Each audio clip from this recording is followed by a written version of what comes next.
it's one thing to have a passion for something, but I can have a passion for something and be broke. I could have a passion for something and not be able to put food on the table. I could have a passion for something. So it's like, that's not the only question you need to ask. Like, what do you love doing? Well, I love doing this. Okay. How are you going to use this talent and passion to generate income?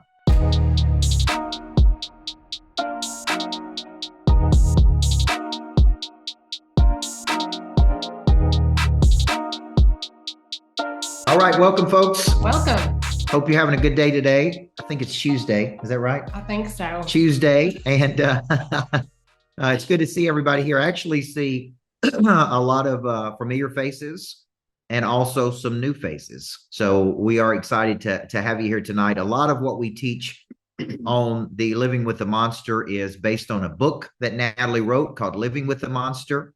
And it's not easy. And I can say this, it's not easy being married to a driven person. The way they think. I know when we first started dating, I took notebooks to dinner dates. He still does that. I still do that. I take when we go on vacation, I take suitcases of books. It's not uncommon for me to be here and then not be here, but be over there. So thinking about something. So I'm sure if you're here tonight, you're probably a driven person. You're married to a driven person, and what we find out in most relationships is that both of you are driven in your own way. And the positive and negative of that is that can create a lot of friction, right? Early on in our marriage, it did create a lot of friction. The way I thought, I came from a coaching background where I literally went to work at 6:30 in the morning and would get home at midnight. I mean, that was normal to me when I was a basketball coach, was to go in early, stay late, work nights, work weekends. And, during that period of my life, I wasn't married. I didn't have any kids. I could just work and work some more. And so when we got married, I thought, man, this is what you do. You go in early, you stay late, you work nights, you work weekends. And she come into the marriage thinking, okay, you're going to be home at 5 o'clock for dinner, right? Well, I think we can all agree that we had an idea of what marriage would be like, and it's nothing like that. Not in a bad way. It's just different than what you imagined. I thought he would be at home at 5 every night. I was going to cook and we would eat dinner as a family. And that rarely happened. And still doesn't work out like that. It's just one of those things where I'm like, okay, I've got to give to get. So go ahead with what you were saying. So the reason I always say that what we do is create concepts that solve problems, right? The products and services that our company creates are typically because we've seen something that is a friction point for people over and over and over. And when Natalie wrote the book, Living with the Monster, right? How do you thrive in partnership when you're married to a driven person? We didn't realize how big of a concept that was until a lot of people going, hey, man, I need to go to your couples retreat. Hey, I want to learn more about this. Hey, we want to get on the same page. Hey, I'm growing and my partner is not growing, or we're growing in different directions, or we have different goals. So really what we did is create obviously couples retreats that we'll talk about tonight, but also just a curriculum. And we're not therapists. We're not counselors. We are just two people in the world trying to do something big, just like you are. Okay. We get up every day and fight the good fight, just like you do. We go into battle every day, just like you do. And more than anything, we want to inspire people, but we also want to provide a structure. Before we got married, our premarital counseling was 2 days in Texas at a conference with the preacher preaching to about 500 people. That was our premarital counseling. That was it. Okay. And so it was good. I'm like, hey, that was great. He did a great job preaching. And then it's like, but it didn't really prepare us at all to be married. Okay. So then about 3 years into it, it's like, all right, we need to kind of regroup here, and we need to get on each other's page, and we need to do this. So a lot of what we're going to be teaching tonight is we're going to focus on one very specific thing, which is how to find your gifts and talents in the relationship. And there's a very important reason well, you need to find your gifts and talents in the relationship, because when you do find your gifts and talents, you're going to be dynamic. You're going to be growing. You're going to grow personally. You're going to have more passion toward what you're doing. And then that ultimately builds to a bigger concept that we teach at the couples retreat, which is called intentional congruence. So we're excited to be here tonight. We will coach and teach for a little bit. but very succinct. And then we'll finish up and have plenty of time to take questions, because people always have questions when we do these master classes. So we're excited to have you. It's going to be a lot of fun. Okay. It's not going to be stressful. Okay. No elbowing your spouse during the middle of the webinar going, hey, he's talking about you. You know what I mean? If you just get it together over here, it'll all work out. So no elbowing each other or looking at each other crazy. Just, hey man, just say, hey, this is fun. This is coaching, just like we coach in our business. This is just coaching and through structure. So take it away. So we find a lot that adults have not found this. You know, they're in a job that they are good at, but they're not passionate about, or they're not sure what their true gifts and talents are. We met when I was 30 years old, and although I was really good at my job in sales, I was not operating within my gifts, and at that time really had no idea what they were. So we met at a workshop that he was teaching on a book that he wrote called This Ain't No Practice Life. And we began having these conversations about my talents and gifts and my potential. And nobody had ever really talked to me about that. And so he started asking me all these questions. And then it was really clear to me what my gifts were. And which I'll share with you in just a minute, but he said, well, then why are you selling cell phones? If this is your talent and gift over here, why are you over here doing this? And so that really started my path of really enhancing it. Now that I had found it, it's like, okay, how do I work within that? And I can just tell you 13 years later, I am very passionate about what I do every day. I love what I do every day. I get excited about it. I can do it for hours. And we found through that process that my gift was hospitality and atmosphere and design. And over the course of 13 years, I have found that it's not just about the food that I serve at our events. It's how you feel when you're in a space that I have created. And that has evolved over the years. The more I lean into it, the more I learn about it and the better I get at it. So I don't think it's just a one and done, you find it and it's over. I think it's something that that really can multiply the more you lean into it. So I want to start off tonight with a scripture that really, I'd probably heard it before, but someone read it in the beginning of the year on a conference that I was speaking at, and it just hit me differently. So this is Proverbs 3:21. It says, my child, never drift off course from these two goals for your life: to walk in wisdom and discover your purpose. Don't ever forget how they empower you, for they strengthen you inside and out and inspire you to do what's right. You will be energized and refreshed by the healing that they bring. They give you living hope and guide you. And not to one's life's test will cause you to stumble. You will sleep like a baby, safe and sound. You will not be subject to terror, for it will not terrify you. I don't know about you, but I can use some energy, some refreshing. I can sleep like a baby. Like, all that sounds amazing to me. And all of that comes from just discovering our purpose. Okay. So I want to go through the questions that he asked me 13 years ago that really started me on that path about what is my gift and what are my talents. Now, before you get into that, I'm over here trying to figure out how can I charge for unlocking her talent and potential. So I'm kind of keeping a track of this 13 years ago, helping her find her talent and potential. So I'm going to send a big invoice. I'm trying to figure out how to send an invoice for this. Okay. So just a side note there, folks. Okay. So one of the first questions that he asked me was, what do you love doing? And I said, well, I love cooking. I love entertaining. I love hosting. At that time I would cater my own birthday parties. I thought that was fun. I collected like serving trays. But I had never really thought about that. I'd never really thought anything about that. It was just fun. I loved it, right? Okay, so what is something, another question, what is something that is natural to you?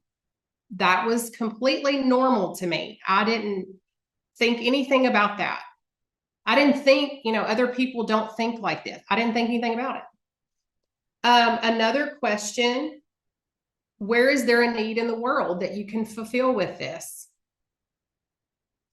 And the fourth question was, what is your conscience telling you to do?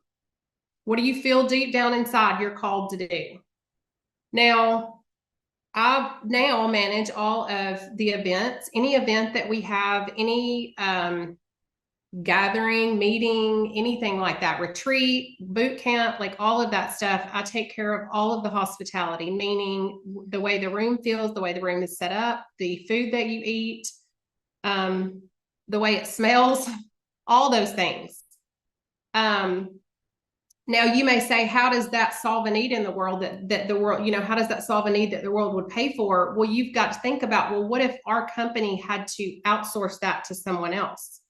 What if we had to always hire a caterer, always hire someone to run the event, hospitality side of our business? That is our business's event. So we're not necessarily making the money, but we're saving it, right? Okay, so these are the questions that he asked me for me to discover my gifts and talents. Now, at the center of all of those things, all of those questions, is your unique ability. Now, that is a concept from Dan Sullivan who he was coached by. And we call them birthday gifts. They're given at birth to you. Now, this is the one thing that we do at our couples retreat. We have each other write down, what you think your partner's gifts and talents are. And why that is so important is because I could not see that in myself. When I was going down this path of discovering what my gifts and talents were, I had conversations with my family, my closest friends, and they all saw it in me, but I never saw it in myself.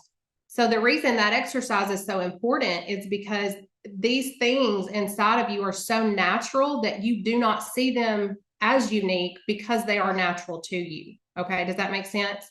So we have our, couples write down, I think you're really good at this thing, or I think you're really good at these things.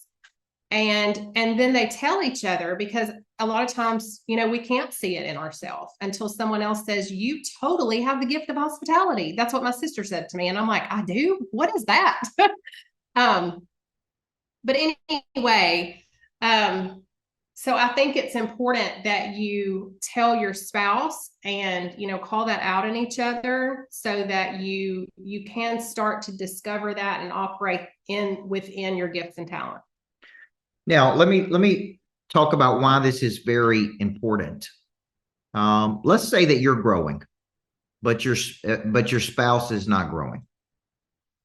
Let's say that you see the talent and potential in your partner, but for some reason they just can't find the gear, right? Like you see it in them, they can go pursue something, they have it in them, because you're around them. You're like, hey, I think you could be great at this. I think you could be great at this. But what if they don't have the confidence to pursue it? What if they don't know how to pursue it? What if they don't have somebody believe in them enough to pursue it? Yeah. So what we find when we started doing these couples retreats, which started back in 2017, 2018, that's 6-7 years ago, is a person would say, man, I think my partner has so much talent, so much potential. For some reason, they can't see it, or they don't have the confidence to pursue it. How could you help me with this? So let's go back to this challenge. If I have a mission and I believe that my work is my mission, it's not a job. If I believe my work is my calling, these are my talents that I've been given. I see it. I'm passionate about it. I'm thinking about it all the time. I wake up thinking about it. I go to bed thinking about it. If my partner doesn't understand that, and she has not found her gifts and talents, and it's like, I'm going, 90 miles an hour and she's not going 90 miles an hour. We don't understand each other. She's like, why are you working like this? Why do you care like this? So it's like when I wrote the book, Inside the Mind of a Monster, I said, this is how a driven person is wired. This is how they think. Okay. And if you don't understand them, there's going to be a lot of confusion. Number one, there's going to be a lot of friction. Number two, but think about this. Think about if it's my mission and she's just got a job, or think about if I got a job and she's got a mission. Think about how we're approaching these two things so differently. It's right. It's like, hey, I'm going to the mission today. I'm going to, and I'm going to go and I'm thinking about it and I can't sleep at night about it. And it's like, hey, why are you like this? So the first thing people want to do with each other is change each other. Mm-hmm. It's like, hey, you got too much ambition. You got too much drive. You need to slow down. Now the monster is like, man, this is how God made me. Quit judging me. Like, why are you judging me for how I'm made? You're not in the business of changing me here, right? Like, I didn't sign up to be changed. I signed up. This is who I am. This is who you are. So what I wrote down in my notes when she was talking about this is, number one, studies show 87% of people live their entire lives and never find their purpose. Okay, let's stop right there because that is really sad to me. 87% of people never find their purpose. That's sad. Yeah. Well, and they never find their purpose because they never locate their talents. They never locate their primary skills. Okay. And because they never locate their primary skills, they don't think about it like, I have a skill and there's a problem in the world that I can solve with that skill. See, she had the talents. She had the gifts.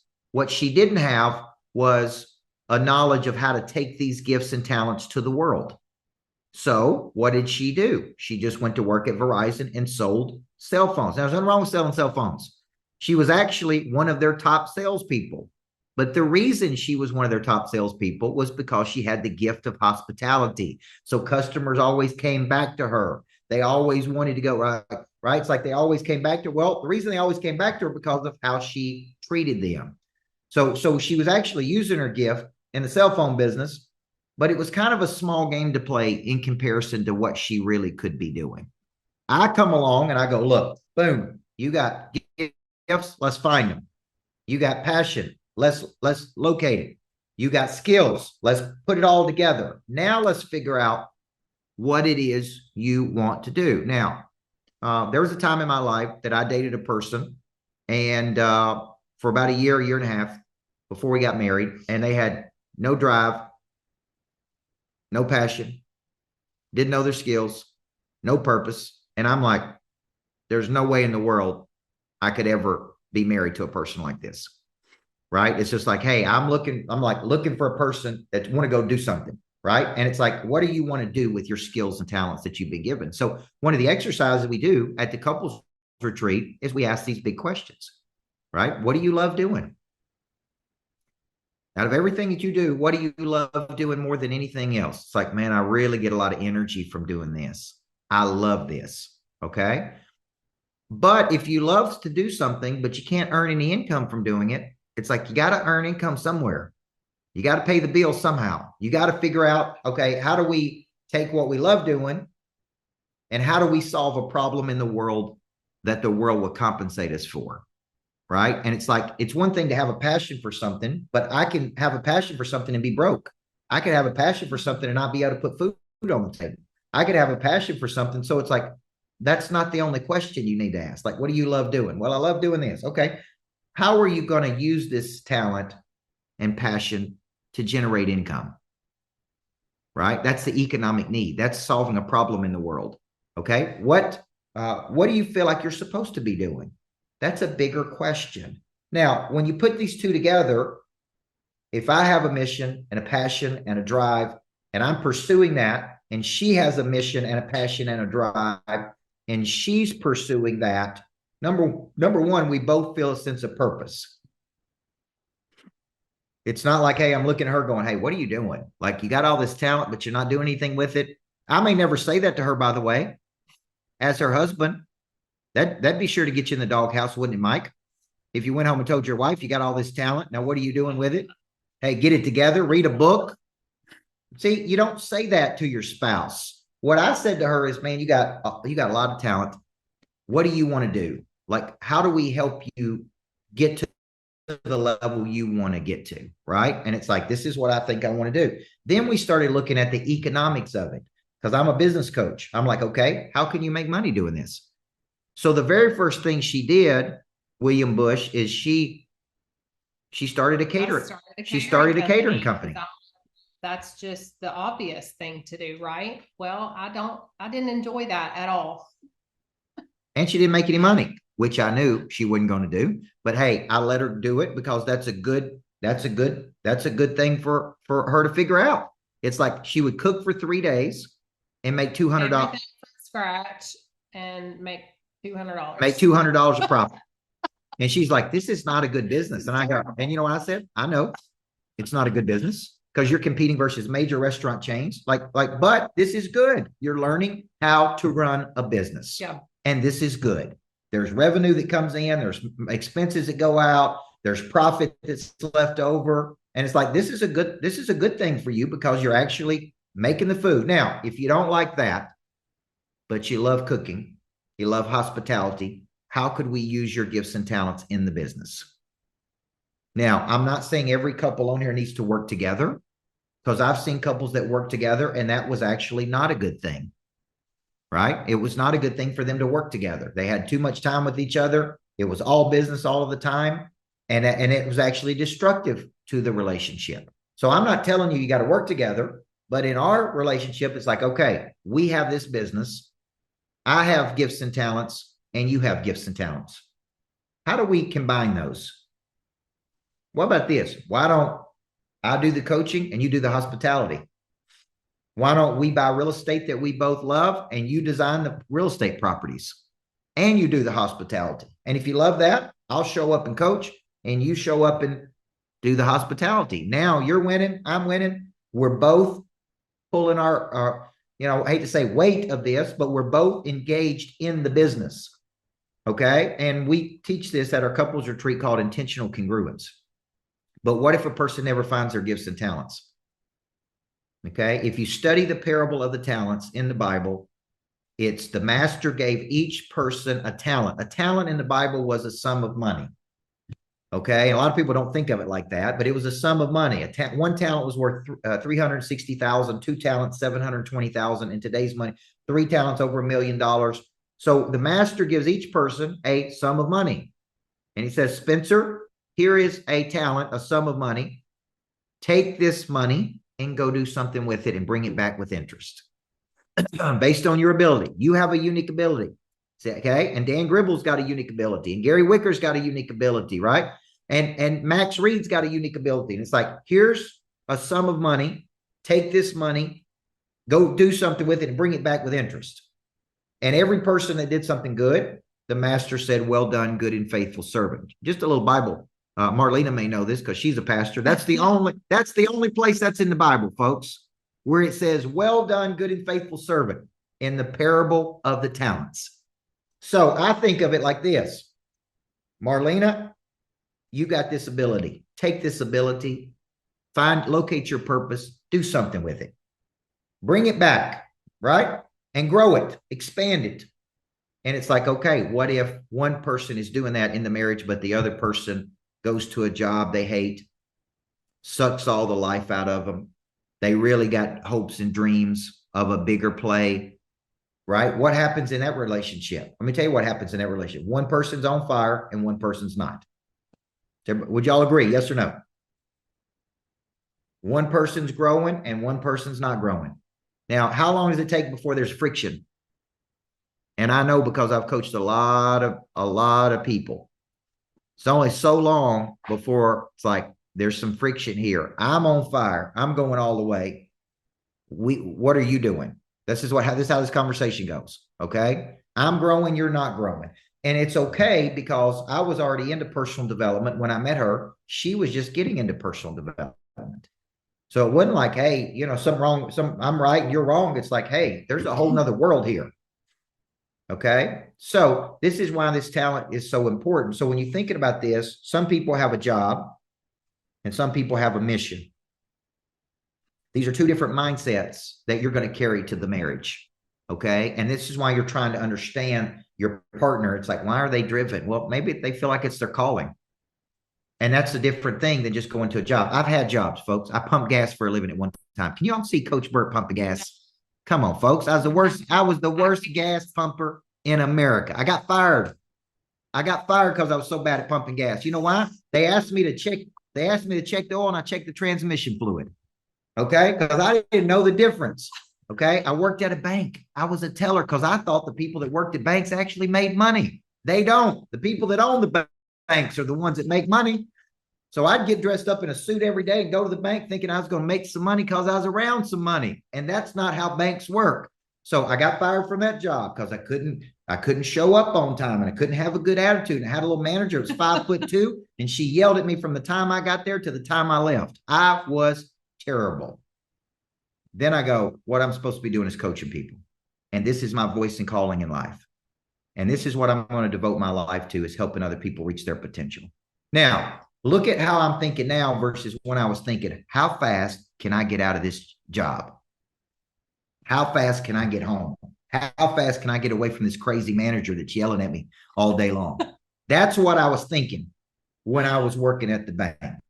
So when you think about this, when she was working at Verizon, it's like, this is it. I get up, I get a job, I make a little bit of money. I come along and I go, look, that's good, but that's small potatoes in comparison to what you really could do. You really do have a skill, and you really do have a talent, and you really do have a passion. Let me help you uncover this.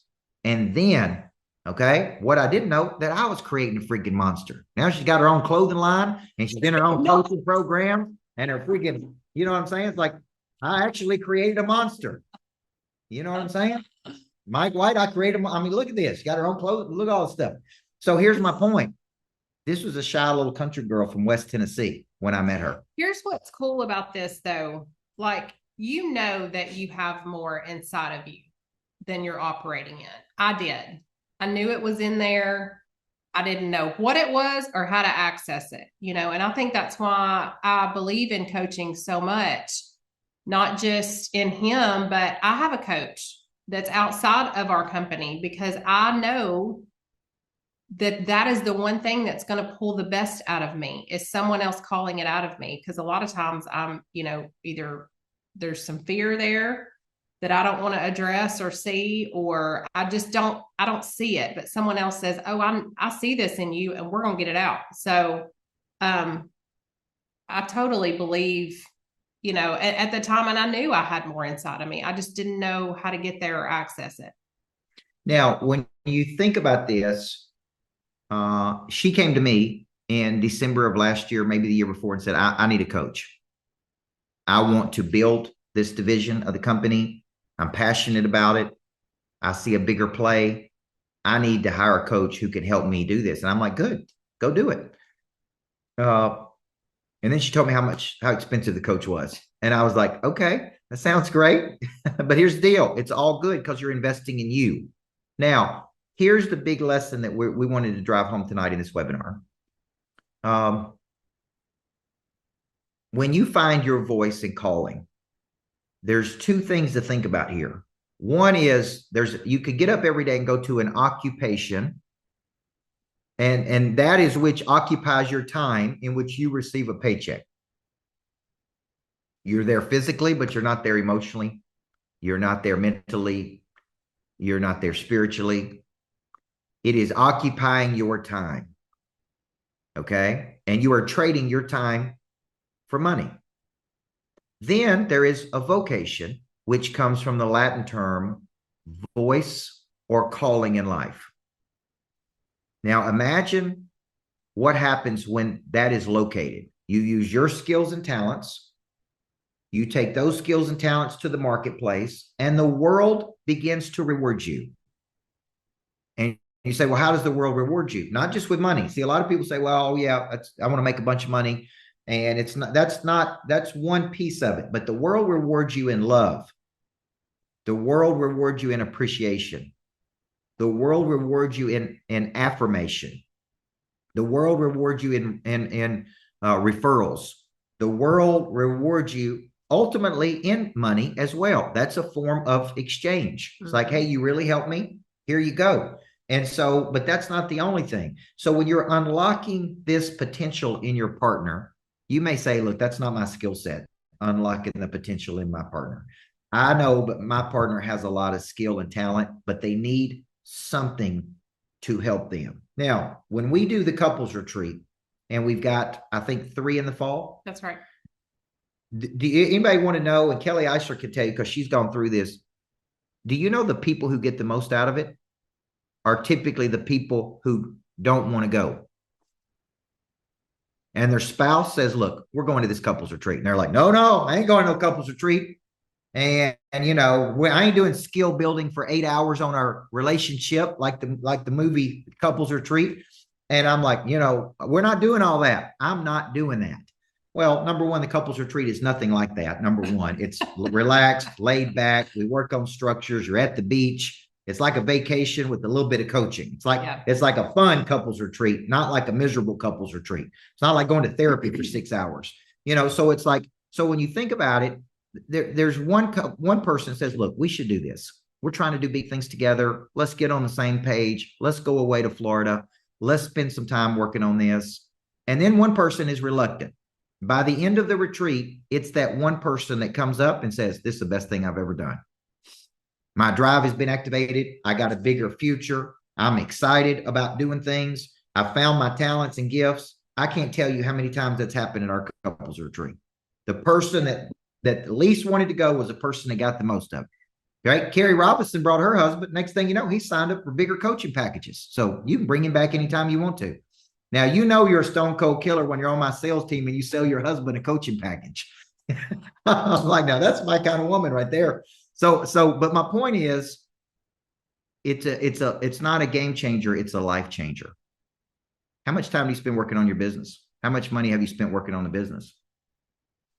How much time do you spend working on the relationship? Now, I want you to think about that. How many of you have been in relationships before that it's like, man, this ain't going nowhere. This is not going to help us get to our goals. Right? And if we just had something along the way, we've had couples that have gone through this that have been married for 50 years go through the couples retreat. We had a group this past time that were not even married yet. They were getting married and come to the couples retreat. And I thought, now that is a new business idea. Premarital couples retreats. You see what I'm saying? Because I'm like, now this is a good marketplace, right or wrong. Okay. So tonight, what we wanted to do here. So here's the questions. Let's go through them one more time, and then we'll take some questions. Number one, out of everything you do, what do you love doing? What do you love doing? These are the exact questions I asked her 17 years ago. It was 13. 13 years ago, whatever. Okay. 13 years ago. I said, number one, what do you love doing? What are you naturally good at? That's talent. See, I can teach you skills, but I can't give you talent. God gives you the talent. Okay. So I want to be clear about this. I can teach you a skill as a coach, but I can't give you the talent. That's a birthday gift. Now, the problem is that most people have never opened the birthday gift. They don't know what their talents are. These questions I asked her 13 years ago, she goes, you know, I've never even thought about this. I've never read a book on this. I've never nobody's ever asked me these questions before. And I'm like, girl, this is the best $47 you ever going to spend tonight. Because this $47 is going to change your whole life. Right? Because nobody's ever asked her these questions. Nobody's ever said, read this book. Come back and let's talk about this. Right? So number 2 question, what are you naturally talented at? Okay. Number three, where is there a need in the world? That's economic. Okay. Okay. Where can you generate income with your skills and talents? Okay. There's a need in the world that you can fulfill, that money is exchanged by using your gifts and talents. Okay. That's what we're saying right there. There's an economic need, okay, that you're fulfilling. So I'm like, start a catering business. Okay. Do this. You know, somebody not long ago came and said, I would like to pay you to design my space. And they said, do you charge for that? And I said, absolutely. She charges for that.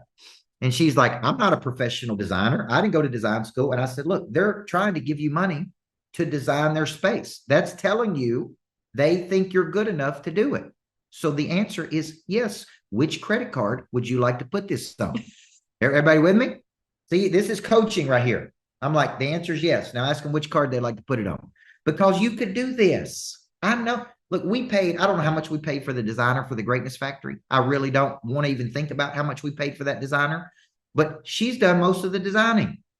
It's like, why did we pay that person to design it when you could have designed it better? Yeah. So from this point forward, every Greatness Factory we build, she's designing. I'm not paying another person to do that. It's a total waste of our money. Yeah. So it's like, you have a gift and talent. Let's use that gift and talent. Let's not leave it dormant. Let's not let it sit on the sideline. Let's activate it. Number 4 is, what is your conscience telling you should be doing? What is your conscience telling you? That's your internal voice. A lot of people believe that's God's voice to his children. This is what you're supposed to be doing with your life. Quit wasting your talents. See, I don't talk about regret a lot, but Dan Pink wrote the best book on regret, and he talked about the power of regret. And he basically says in that book that there's 2 regrets in life, 2 big ones. One is if onlys. If only I'd have tried harder. If only I'd have if only I'd have pursued the dream. If only I would have done this. And then the other one is at least. And, you know, at least I did it. At least I gave it a shot. At least I was in the game. At least I brought my skill to the table. That is a much better regret to have than if only regrets. Okay. So a lot of times I see people that are talented, and I hear this, well, my husband, you know, won't let me do that, or my wife won't let me do it. I know I really need to sign up for coaching, but I got to ask them, and they tell me, you know, is it good move or bad move? And I'm like, look, that's not how we operate. When she came to me and said, I need a coach, I said, go get him. I came home one night and I told her, I said, I need to spend $50,000 for this very specific coach to teach me one thing. It was for one day, 50 grand. And I said, look, I need to learn how to do this. This will help us make a lot more money if I can just learn these skills, but it's 50 grand to go get this skill. And she said, okay, go do it. If you think you need to go do it, right? There's not like, hey, can I go do this? This is going to better our marriage. This is going to better our business. This is going to better our life. This is going to help me skill up, and I'll be a whole lot better when I learn this skill. So I need to invest this money. Okay. People spend money at Texas Roadhouse. They spend money at the Gap. Is there still a Gap store? They spend money at wherever ladies shop at, go spend all kinds of money there. It's like, why don't we invest in getting better? That's what we need to be investing in. Okay. So before we take any questions tonight, this is just one thing we cover. So I do want to make that clear. I wrote a workbook. There's 8 structures that we work through at our couples retreat, which if you're interested in that, if you're interested in hopping on the phone with me or Carrie or Kelly about just information about what that looks like, Carrie's going to drop that link in the chat.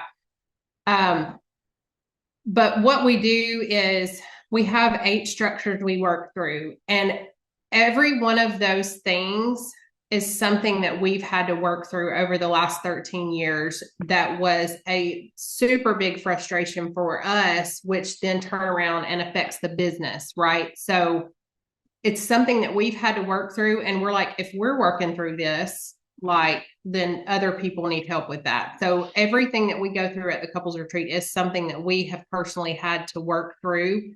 And we kind of walk you through how we did that. Very simple structures, and then let you work on it together as a couple. Yeah, basically the way we do these couples retreats is it's like you're going on a vacation to Florida, prettiest beaches in the world, down in Seaside, Watercolor, Florida, which is in the Panhandle. We do Thursday night, typically either at our house for dinner and just meet and greet, or we do it at the ocean. We do a private bonfire on the ocean for people to come meet and greet. We let you sleep in or take a walk or go on the beach the next day. We don't start the coaching until 10 a.m. because most people have to get up and go somewhere every morning. Right. So it's like we let you sleep in a little bit. Then we go 10 to 2. We feed you lunch. We coach on 3 to 4 structures per day. Mm-hmm. You're out of there at 2 o'clock. So you know what you could do at 2 o'clock? Relax. Hang out with each other. Go on a date. have a dinner. Many of the couples on Friday night like to go to dinner with each other. Okay. So it's like, then we come back and we repeat that cycle on Saturday. We provide the lodging. So we rent these beautiful houses in watercolored Seaside, Florida, that you stay in. We provide the lodging. We provide the lunches. We provide the dinner on Thursday night, and we provide all the coaching. Okay. And it's like, this is like a cool way to get away, work on some big things. She calls it a safe space because it's not like a high pressure situation. It's not like, you're coming down there and it's like you got 1-800 divorce on speed dial, and you're coming in there and it's like, it's like you're coming down there and you're like, all right, man, I'm going to commit the next couple of days to working on this relationship. Yeah. And it's going to be fun. Yeah. It's going to be relaxed. So it's just a cool place to come do this. So if you guys are interested in, before we take questions, doing that, or even just hearing more information, talking to one of our coaches, then both Kelly and Carrie has gone through this. Okay. Mike's not gone through it yet. But next, Mike. But Kelly and Carrie have gone through it, and they can really talk about it from experience, because they've gone through it for over, and it's a really, really good experience for them. So we would love to have you. The next ones are starting August. I think we got August, October, and November, which is a beautiful time to be in Florida, beautiful, folks. Okay. So we're talking about bicycles, riding place to place, golf carts, beautiful. And once you've been to Seaside in Watercolor, Florida, I'm telling you, the first thing you're going to do is want a house there. But if you want a house, bring your pocketbook, because about 3 million and above. And so, but a lot of couples come down there and are like, I got to get a house down here. This is beautiful, because they call it the Hamptons of North Florida. So it's really, really beautiful plantation houses. It's where the movie The Truman Show was made. Seaside, Florida, Watercolor, Rosemary Beach, Alice Beach are all down there. It's just these absolutely beautiful places, and that's where we do these at. So if you're interested, see one of the coaches and just say, look, I want to talk about this. How do we do this? How do we enroll in one of these? And we'd absolutely love to have you guys. Okay, so let's take a few questions tonight. Kelly, why don't you jump in and tell them how this transformed you and Joel's marriage when y'all come to this? Yeah, so Joel is a very private guy. He's a man of few words, and he loves being around people. But what happened with us was the things that I felt held me back. I was truly the monster going down. And the things that I felt were part of him that held me back and kind of, I don't know, got in my way, annoying. When we got down there and when they had us do the part where we had to share about each other's gifts, I started realizing that the things that really bothered me, that I felt hindered me, were truly gifts to me. And I never saw that. It really allowed me to open my eyes that what I had been pushing away, literally, or that we'd argue about, were true gifts to my life. And once I opened that up, it transformed me in a way that I could work to a whole nother level. It helped me to slow down. And then opposite, I'm like a little Tasmanian devil half the time. So he's always like, slow down, like, detail. And so, but it really kind of ignited him to a whole nother level. So, we're an older couple. We've been together for a while. So I kind of was thinking, what are we going to learn? Like, what is this going to do? But it was quite transformational. And we go down a lot now and try to help. But, Coach and Natalie, I think that for us is still something we talk about even to this day, that the things that we thought hindered each other were actually gifts. And we just didn't see that. Yeah. Well, I say you can't see the picture when you're inside the frame. Yeah. I mean, just think about the conversations that couples have, and they very seldom have conversations around some of these things. I mean, one of the first exercises we do is around my book A to B, where we really help you get clear on where you're going. Like, what are we doing? Yeah. Where are we trying to go? Like, what's our future? Like, what is our goals here? Yeah. And you'd be shocked how many times the man has a totally different vision than the woman, or how their B goals is totally like this. It's like there's no clear path on what people are trying to do. And that's the first exercise we do. We do A to B for the relationship, not for the business. And the business is going to affect it because many times the business becomes an enemy to the relationship. Yeah. In a One direct thing competition. too, Coach, that I want to say that Natalie has said repeatedly down there, and it's something that even to this day I think about every day, Natalie, is when you said awareness, acceptance, not giving in, but really being fully aware of your spouse or their gifts or their birthday gifts and just accepting and really seeing how special that is. That's been a big game changer for me. Yeah. Yep. All right, let's open it up to some questions. And some of you have been dealing. We got a lot of we got some of our coaches on here tonight. We've got you got Jana on here, who's probably talked to a few of you. So Jana, say hi to everybody. Okay. So Jana's on here. Jana at coachburt.com. We've got Kelly at coachburt.com. We've got Carrie at coachburt.com. We got old Mike White, the Tasmanian Devil down at the Greatness Factory. He's on here, right? Keeping me sane around that Greatness Factory.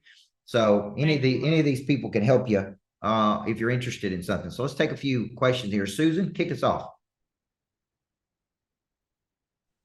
Oh, I saw somebody else's hand go up. Well, anyway, so what do you do when you're in your mid to late 60s? One wants to retire from the job, the other wants to continue in, personal development, coaching, that type of thing. And, of course, retirement and money issues and all that. What's some advice when you're not on the same page when it comes to things like that? Or how do you handle that when one does want to retire and they're just going to veg you out and the other one wants to continue, pursuing their talents? Here's what I think. When I wrote Flip the Switch, it's about the activation of drive inside of a person. Exposure is an activator of that drive. Many times for some reason, work very well with older men. There's something about the way I'm a coach and the way it activates the drive inside of them, where older guys go, you know what, that you've activated something inside of me to want to go pursue something. And it's like, for some reason, because when I first started this business, it was mostly older men that own businesses that hired me to be their coach. And they would be like, man, what you really did is got me fired up again. And I lost some of that drive. And I was thinking about retirement. And because we're kind of sold this concept in America that we work so we can retire at some point. And the truth is, I'm not saying that's a bad thing, but statistically and physically, many times our health goes down, or we don't get better when we retire because we run out of purpose. We don't have something to work towards. So to me, a guy like that getting to our couples retreat, he may say, I don't want to go do that, and get down there, and he may be like, I'm on fire, man. I'm ready to go do something now. It's just that exposure to something that reactivates that drive in people that, I think that does. So exposing a person to something like that, I think, could flip the switch in them. It's like, just be open. It's going to be fun. Let's go to Florida. Tell them you're going on vacation, and then show up at the couples retreat. Okay, that's a good strategy, right? We're going on vacation, and oh yeah, by the way, we're going to go over these people's houses and have dinner and show up every day and hang out with them. Okay, see, that'd be awesome. All right, and Jay. Excuse me. Thank you, Coach Burt. My question, actually, I really identify with Mrs. Burt when she talked about her gift. I feel like my gift is in the hospitality area, but unlike her, she used it to attract a lot of customers. I think for me, what it does is that it makes a lot of people take advantage of me. So my default is just to make sure everybody's comfortable, everybody's taken care of. But I come across a lot of people who instead use that against me and transition it into business right now. I also find that I struggle a lot because I don't protect myself in the business relationships I go into, because I'm trying to make sure everybody else is comfortable, but everybody else is doing the opposite. So that's something at some point now I'm like, I need a lawyer because I can't keep getting taken advantage of like this. Yeah. So here's what I discovered just probably a month ago about exactly what you're saying. Because when you have the gift of hospitality, you are fed from pleasing people. Okay? That's how you're fed. but you do not have to be a people pleaser. Does that make sense? Two different things? Okay. So in my mind, I had to decipher between the two things. Okay. I'm not going to do everything I do just to constantly please other people just because I'm fed when I use my gift to please people. Does that make sense? Do you understand what I'm saying? Okay. That makes sense. Thank you. It's I think I have to unlearn what I have learned for all these years, and then I understand. relearn it all over. And read the book Slicing Pie by Mike Moyer. You won't get any more bad deals after you read that book. Slicing pie. It'll help you get clear on the value you create and the value other people create when you go into partnerships. Great book for that. Thank you. Thank you very much. All right. We got time for one more if anybody's got a question. Carrie, you want to tell the people what, you got a kind of a husband that's driven. He got a very specialized skill set. What did that couples retreat do for you guys? Yeah, I'd be happy to share. We came to the couples retreat with the intent of really ensuring that we were on the same page as we made a move cross country. That was our intent. We did get that, but we got so much more because Jason is very driven. He's very has a specialized skill set, but I don't think he understood the value that he could bring to a room and to other people. And I think being there and hearing just being able to sit down with him and really communicate with him that value that I saw in him, and then seeing that affirmed by other people, strangers that he's never met before, you two affirmed it. And that gave him the confidence to then continue to pursue that, hence why he's in another program. Because now he needs those skill sets to really package it, monetize it with Coach. But it just gave him the confidence that he needed and really helped us align in our marriage and really in our goals moving forward. It was pretty phenomenal for us. And I did kind of bring him kicking and screaming just a little bit. Hey, that's what I'm saying. It's the person that comes kicking and screaming that goes, man, this is one of the best things I've ever done. It's fun. It's lighthearted. So we just believe in if you're going to have a dynamic relationship, this is a good thing to do. So, we do these webinars to show you a little bit about what we teach. This is one thing that we teach there, which is gifts and talents. We do the exercise A to B, which is a concept we go through. We do intentional congruence, how to build an intentionally congruent life where everything feeds everything. We do the psychology of money. What's your beliefs about money, which creates a lot of problem in marriages.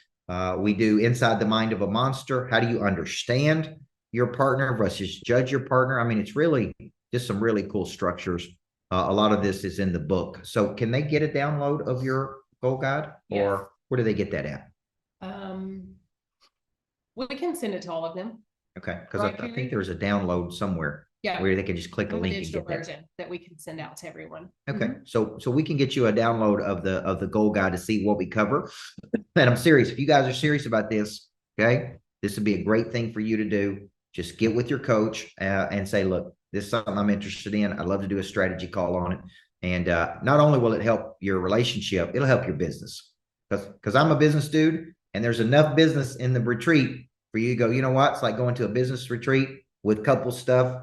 So people come and say, you know what? We both got what we needed to go play at another level. Fair enough? All right. This has been fun, guys. Thank you so much for showing up tonight.